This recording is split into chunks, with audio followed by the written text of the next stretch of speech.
welcome back to the Fourth and Forever podcast, where today we will be talking about the draft needs in the AFC North. So first of all, we're going to start with the Baltimore Ravens before we head on through to Cincinnati.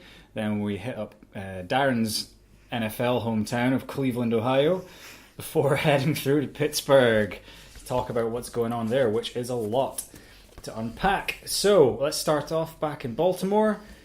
And the Ravens, they start with the 22nd pick in the first round. What sort of positions do we see them needing to fill up? We are looking at the likes of wide receiver, edge rusher, and, well, do they need a safety anymore? Thoughts? I don't think they need a safety, I think they filled that position pretty strongly. They've got a... Who did they get there, then? Oh, just Earl Thomas. So him and Tony Jefferson, that's a pretty strong safety duo right there. Fantastic pickup by the Baltimore Ravens. Probably one of my favourite pickups of free agency. Like I said before, perfect fit. But I guess we're not really here to talk about Earl Thomas, sadly, as much as I would like to. We need to talk about what they're going to be doing with that 22nd overall pick. Ooh, yeah. They could go anywhere, I think. I'm saying it, it's just looking at it. We're going to get that on a t-shirt. They could go anywhere. They could do anything. They could pick anyone. Yeah. They could do anything. It's just one with saying best player available on it. It's not. We haven't got it listed. I would love them to get a very athletic. Try and get an athletic offensive lineman, like in the kind of Kelsey mold, the Pouncey kind of get people out of the way so that Lamar, Mark Ingram, they can run, they can play this kind of game they want to play. I think that they've been used to having a static offense, well, not the offense itself, but a static box for the offense, yes, so that Flacco can throw it over the top and do very little, to be honest. Now they've got this dynamic, changing formations. They're actually, a couple of the things I've read about the fact that they're bringing RG3 in as an idea that they can go into kind of a backfield where they can have RG3 snapping and have Lamar as a crossback and just confuse the absolute shit out of people. And it just seems that if you have Lindstrom, if you have Risner, if there are boys available later on in the late round of the second, this is why these boys have been elevated to the first round, is because they are athletic. Their combine and their pro days are showing that they are just off the blocks, fast, strong. And I think they need to... You don't have blocks on an NFL field, though. You got grass. Yeah, but, in the combine, but you still got that click. Yes. Get into position. You have to be... Don't sass me. Don't sass me, boy. I definitely agree with you that the offensive line is going to be crucial to the success of the Baltimore Ravens. Be clever as well. Yes, very much so. They've got to be clever, they've got to be quick, they've got to be strong. They've got to be everything, really. Because, well, my perspective is that Lamar Jackson's not a quarterback. You have more faith in him than I do. He's a weapon, certainly, but I'd probably start RG3 over him, to be honest. I'd love to do that. Yeah, I know you look. It's interesting because you do have a great affinity for RG3, and you also have a great affinity for Lamar Jackson. Lamar is just, he can't throw the ball yet.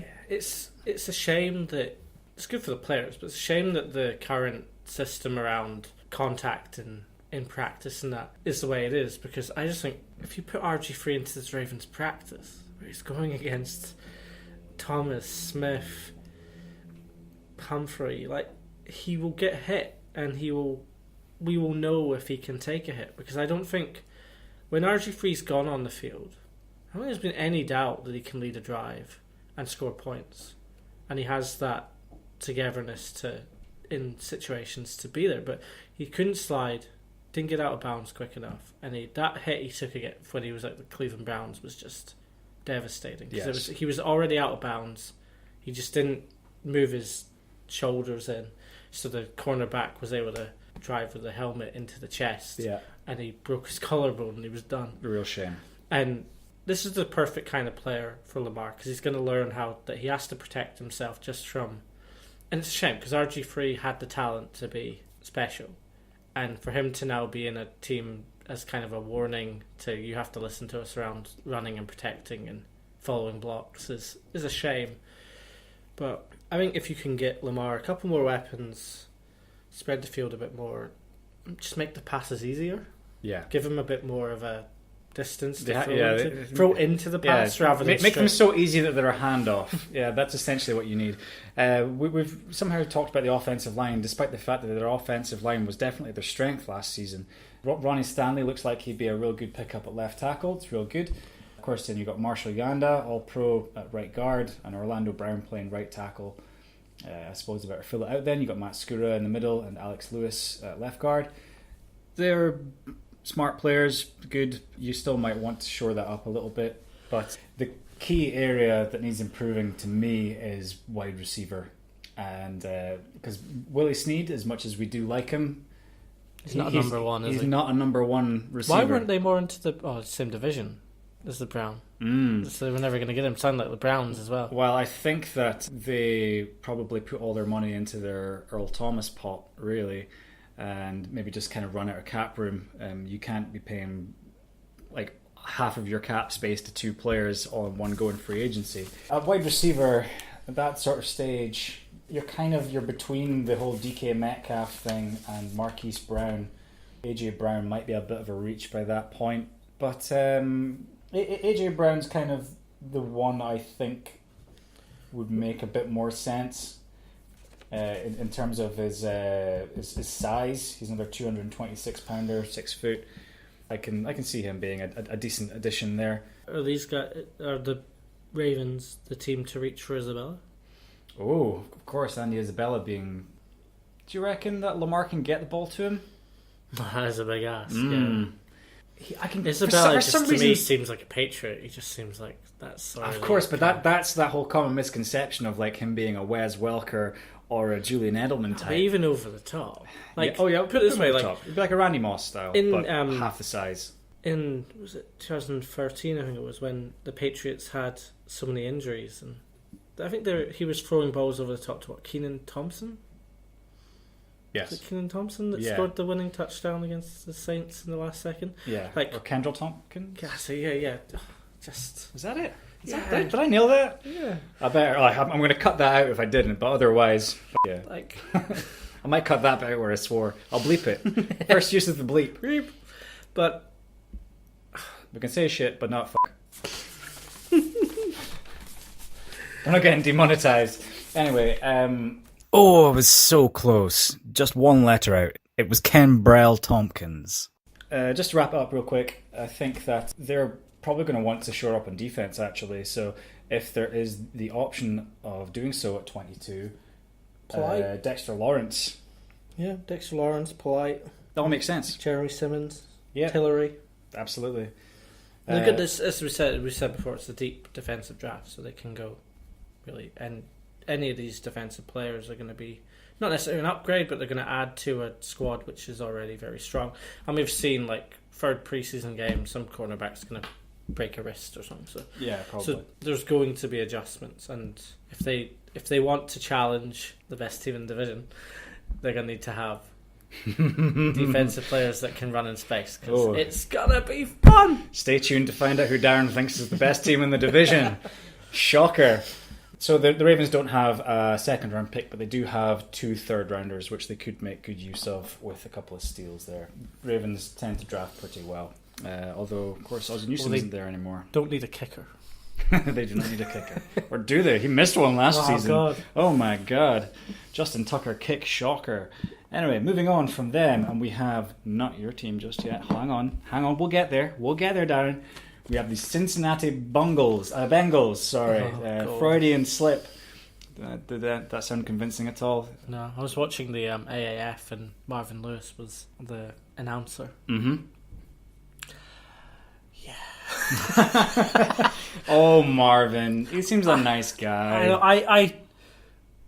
He's so nice. He kept a job in Cincinnati for 16 years or however long it was. To be honest, I was listening, and I was waiting for him just to jump on Manziel. Just jump on him. Just because he's a coach and he thinks he's unprofessional. He was actually really nice about Manziel. Of course, he was a nice guy. Which makes me feel that he's probably sick of Dalton.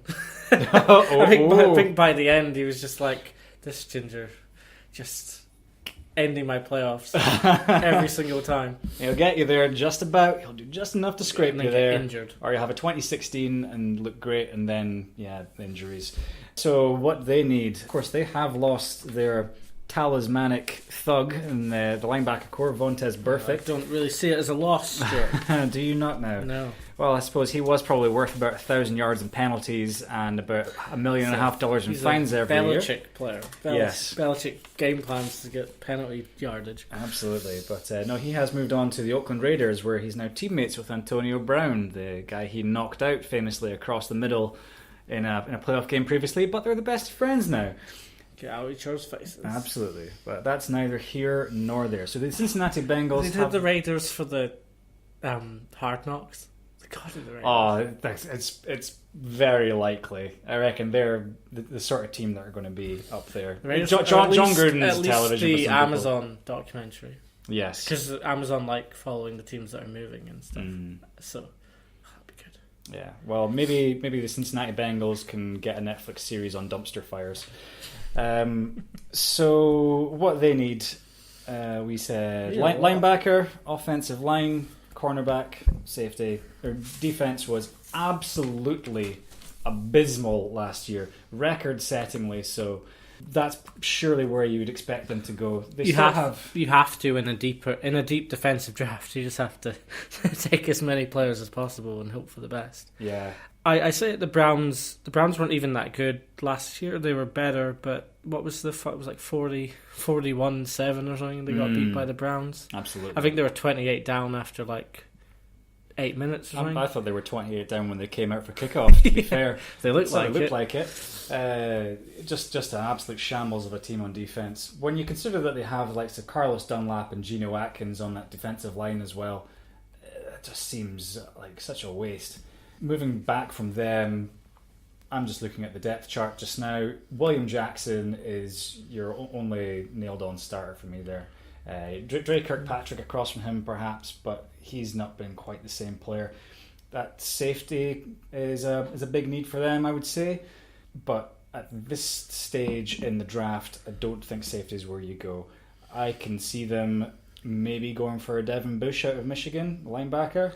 Otherwise, if someone like Greedy Williams is still available, or Byron Murphy out of Washington. So apparently, the owner of the Bengals at the talks today said that the signing of Kerry Wynn from the Giants showed that this GM and this management team had the right idea and that they were moving forward. Who's Kerry Wynn? So he is a 6'5", 265-pound defensive end who can play inside. From Richmond, who's been playing for the Giants. Okay. So apparently that kind of signing, it's a marquee signing on low money for 1 year, the owner's happy that they're going that way. So do you think there's some kind of Moneyball thing happening in the Bengals? Do you think they're trying to change from? Maybe they're working out the kinks with their current cap situation. I think in going into training camp, you have to get as many of these defensive players on veterans minimums and just see what you've got. Kind of harvest them all. Well, and just like see who fits and try and make a defense, because they've got Atkins. And then how long do you think Atkins is going to want to sit in a team that's bottom of the AFC North? Oh, he's done it for most of his career. So, but Geno Atkins seems the kind of guy that will end up at the Patriots. Like, just for 1 year. He wants the Super Bowl. He'll probably go there. Although, of course, the Patriots may be coming to an end, that dynasty. Other side of the ball, we have the offense. You got AJ Green, always being lost in this terrible team. Tyler Boyd across from him, another pretty good player as well. You do also have, if you look real far down that depth chart, you have Moritz Boehringer, the German sensation, like 265-pound quote-unquote wide receiver / tight end, athletic monster, but he's not an NFL player yet, is he? We'll see. Probably not, no. I just brought him up for the sake of it. You also still have your first-round pick from previous season, John Ross, absolute speedster, but he's not done anything yet. He had one good play last year. I don't know. Joe Mixon's a good player. Like I mean, there's an arrogance to them that they shouldn't have had, and I think it cost them. I really rate Drake Kirkpatrick. I think he's a very good player. Yes. I wasn't that high, but he was a solid kind of average player in Darquise Denard, but they just seem to get lost in themselves a bit, and I think they were just in turmoil last year. So okay, wrap up, names only, top 3 players you think that they should be taking with the 11th pick. The 11th. Let's have a look, because you're going to cut this when I find them. I might just leave this one in, actually. That's how organised I am. Well, they're on defence. Or potentially offensive line as well. Well, offensive line, it'd be for me, Williams or Taylor if they're still there. Yes. Definitely. Otherwise, you're looking at maybe Ed Oliver. Yep, he may well still be there. That'll be an interesting one. One of the Clemson boys. Probably more likely Wilkins at that pick. Mm-hmm. But, if you just want to get the biggest boy available. So you're thinking I'll just stick someone right in the middle of that between Carlos Dunlap and Geno Atkins and make that our strength. Like we've said before, you have to win in your division. So they're going up against Baker and Chubb. Yeah. And then you're going up against Ingram, Lamar, Jackson and Ingram. And then you're going up against Ben and James Conner. I keep doing that. So you have to shore up that run defense. I have no idea how on earth we managed to talk for 7 minutes about the Cincinnati Bengals. So we will move on. Yeah, but you realise that do you talk more about the dumpster fires? I know. I guess it's just kind of because there's so much to talk about. I appreciate the rivalry and the challenge. I don't just forget they exist. Yeah, of course, of course. If there's any Bengals fans out there, good job on finding us. Yeah. Why? First Maybe of all, why the colours? Yeah. Why did you do this to yourself? Why did you decide to be a Bengals fan, and why did you decide to listen to us? They've been a playoff team for the past 8 years. They just can't win a playoff game. Absolutely. Well, that's Marvin Lewis's fault. He's gone now. Anyway, now we will move on. Stop trying to distract me from talking about my team of the year, the Cleveland Browns. Yes. So, what do the Cleveland Browns need to do? Well, they don't need anything. They're completely set. They are perfect! Yeah! Of course, they don't have a first-round pick this year. They're 59th. What are we going to talk about, Stuart? I don't know. Well, I'll tell you what. I'll give you a minute to talk about the person who you just got as your first-round pick, Odell Beckham Jr. Quick thoughts. With the 16th pick in the 2019 draft, the Browns select Odell Beckham Jr., wide receiver out of LSU.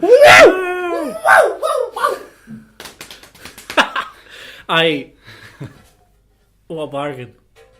You have to pay him, but you'd have to pay anyone. Yeah. So you know what you're getting in Odell. With Baker's accuracy, I just want as many weapons as possible. Yes.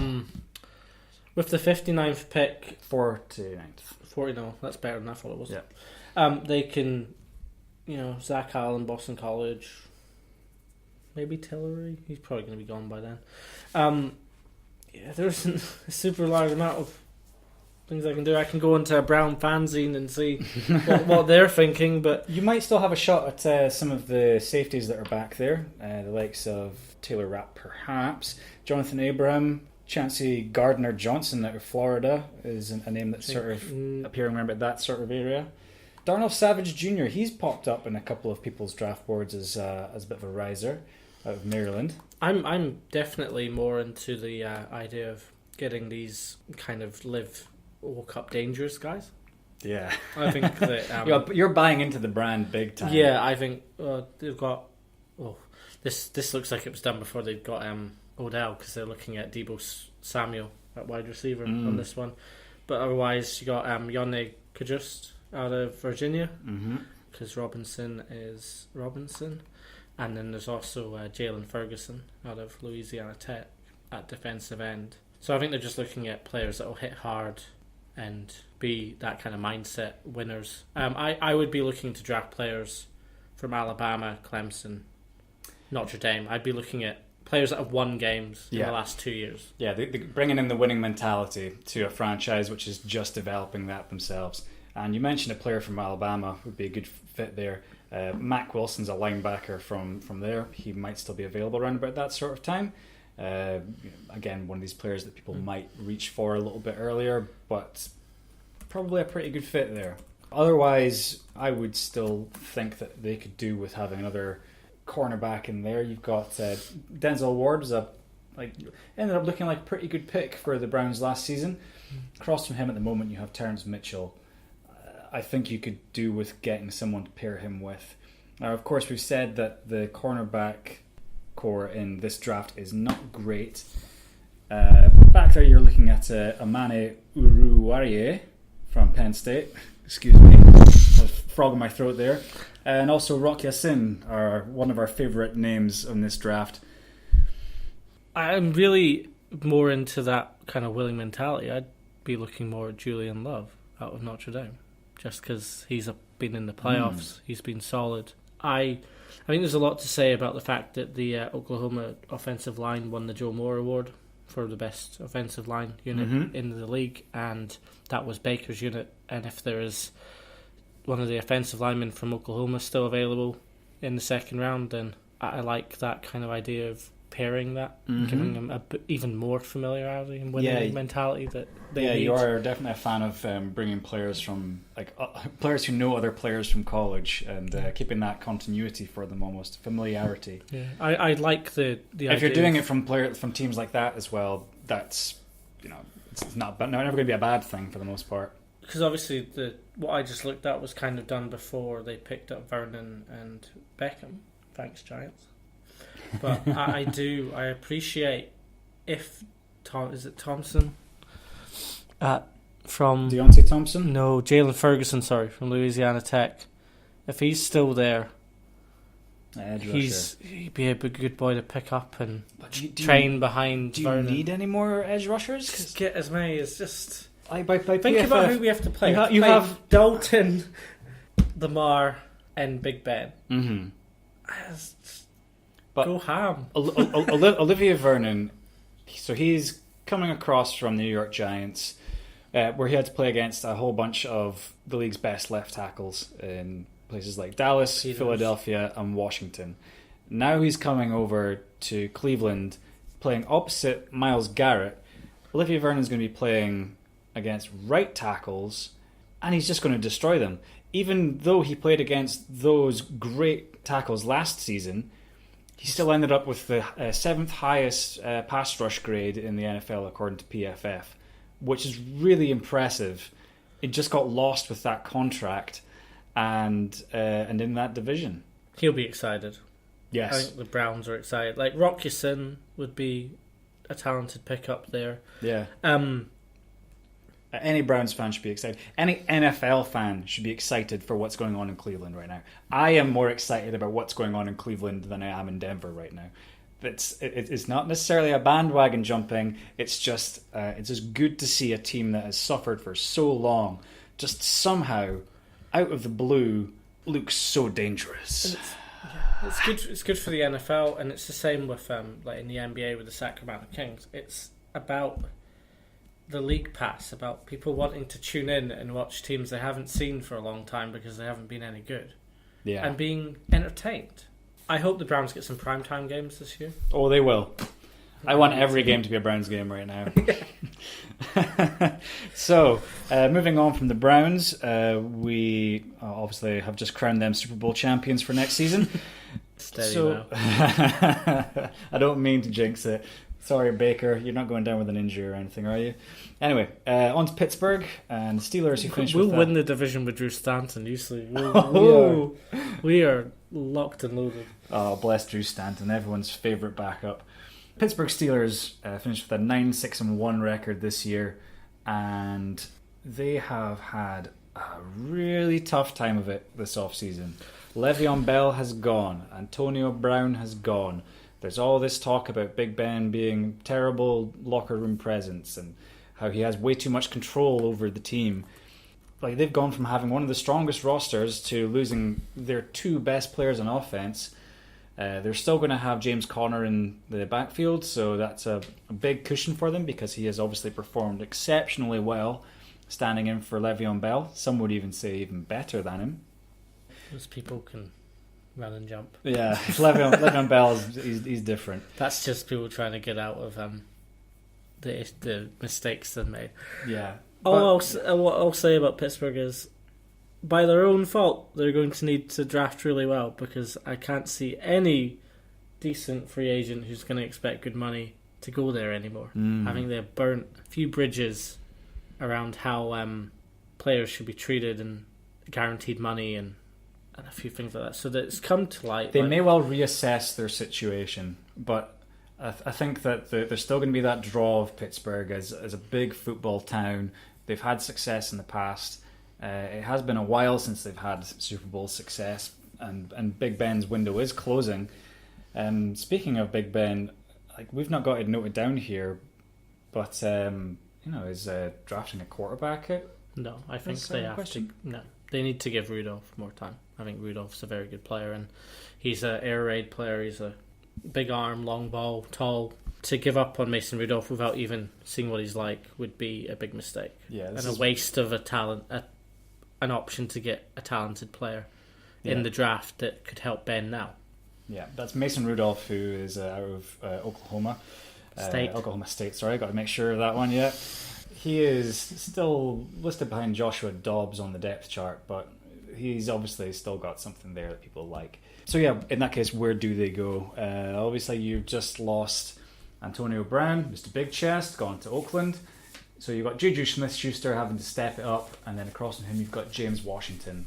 Where he's going to go, we don't really know. He didn't quite deliver last season, so people are still saying that they could do with a wide receiver. They also still have holes to fill at linebacker, particularly with the likes of Bud Dupree being essentially a bust. He's still starting, he's listed there, but he just goes missing for games on end. Next time you've got Vince Williams and John Bostic. That looks like a real shithole. That does not look like a good linebacking core, other than TJ Watt, who is their main highlight there. But TJ Watt is such a talent that he does make a difference. Yes, absolutely. A cornerback, you've got Steven Nelson across from Joe Hayden. You could surely do with upgrading there. Right, so what have we got? 20th overall pick. Pittsburgh are one of these teams, I have no idea where they're going to go. No. Best available. Stick it on a t-shirt. Best available. This is looking like prime Devin Bush territory for me, though.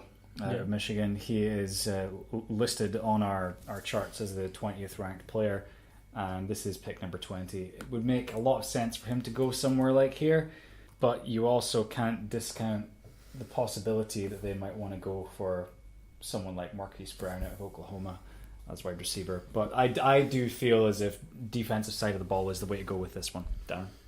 Yeah, they've got an offense that is, it's fine. They'll get by. James Conner, Smith-Schuster, that's your two main guys. Got McDonald at tight end. Then you just fill in the gaps with players that can at least catch the ball. You got Ryan Switzer. He the Switz Army knife. He does things. So does he? Yeah, I've seen him do things. I don't know if I've necessarily seen him do things for the Steelers, but for the Cowboys, he seemed to be okay at times.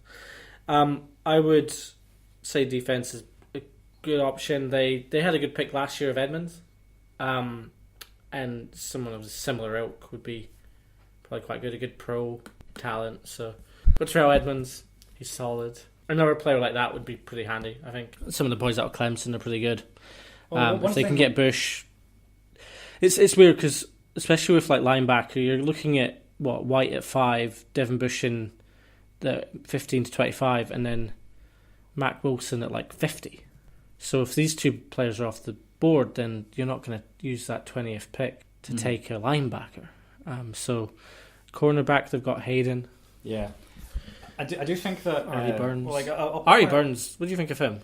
It's like he's a bit arrogant and gets lost a couple of times again, but they often seem to make these fantastic plays on wide receivers, but in terms of their cornerbacks and linebackers, they've not been very consistent. It really doesn't help that Ryan Shazier's still out, unfortunately. But get well soon, Ryan. What do you think the confidence level is when you're a cornerback and every single week you're going up against Anthony Brown? Antonio Brown. Anthony Brown. Anthony Onio Brownworth the third.